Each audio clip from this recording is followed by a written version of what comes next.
Shalom bien-aimé, je suis en Psaume 126, je lirai du 5e verset au 6e verset. La Bible dit: ceux qui sèment avec larmes moissonneront avec chant d'allégresse, celui qui marche en pleurant quand il porte la sémence revient avec allégresse quand il porte ses gerbes. La Bible voudrait nous montrer ici l'image d'une personne qui, pas forcément est en train de pleurer, mais qui se sacrifie.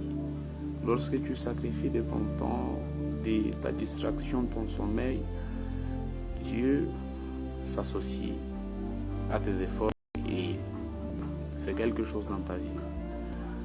Et si tu ne veux pas te sacrifier pour ce que tu veux, ce que tu veux sera sacrifié. Quand tu veux que Dieu puisse être avec toi, t'accompagne dans tout ce que tu fais, dans tous les domaines de ta vie, tout ce que tu as à faire, c'est d'obéir à sa parole, c'est de craindre Dieu qui est la source. Parce que quand la source est privilégiée, c'est comme ça qu'on va avoir des ressources. Tu ne peux pas te contenter d'avoir des ressources tout en méprisant la source qui est Dieu. Donc, je viens te dire que tu as besoin de te sacrifier afin que Dieu se sacrifie pour toi.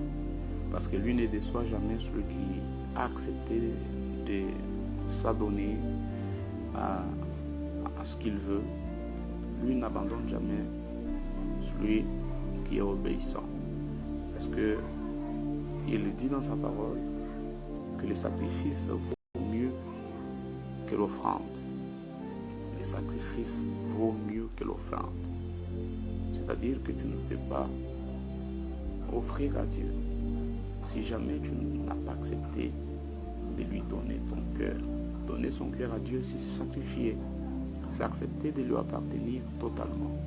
C'est accepter de marcher selon ses préceptes, selon ses prescriptions. Lorsque tu fais la volonté de Dieu, Dieu est toujours à tes côtés. Il est toujours avec toi pour pouvoir accomplir sa parole et réaliser ses promesses. Il est toujours avec celui qui se sacrifie pour lui. Il ne faut jamais penser que la grâce suffit pour que cette grâce puisse être une disgrâce. À la grâce, il faut ajouter les œuvres. Parce que la Bible elle-même dit que la foi sans œuvre est une foi vaine. Il ne faudra pas que ta foi puisse être vaine. Associe à cela quelques œuvres. Quand tu as besoin d'atteindre les plaisirs les plus hauts, sacrifie-toi. Tu vas avoir la dimension autre que celle que tu as. Prie, c'est un sacrifice.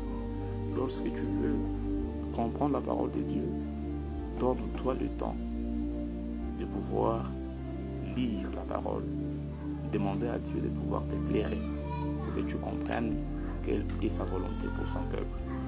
Lorsque tu veux avoir plus que ce que tu as maintenant, n'accepte pas de fainéanter, ne reste pas dans la paresse. Décide-toi de te lancer les premiers et surtout, accepte de commencer dans la petitesse.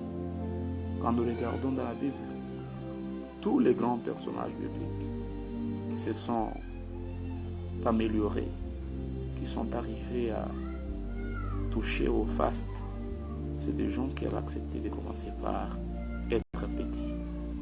Dieu lui-même n'élève jamais ceux qui sont déjà grands. Dieu élève ceux qui sont petits. Parce que c'est en élevant ceux qui sont petits que sa gloire se manifeste, qu'il se glorifie et que son témoignage devient de plus en plus énorme pour que des hommes finissent par accepter qu'il est Dieu et qu'il est celui qui fait tout pour ceux qui se sont donnés à lui. Shalom.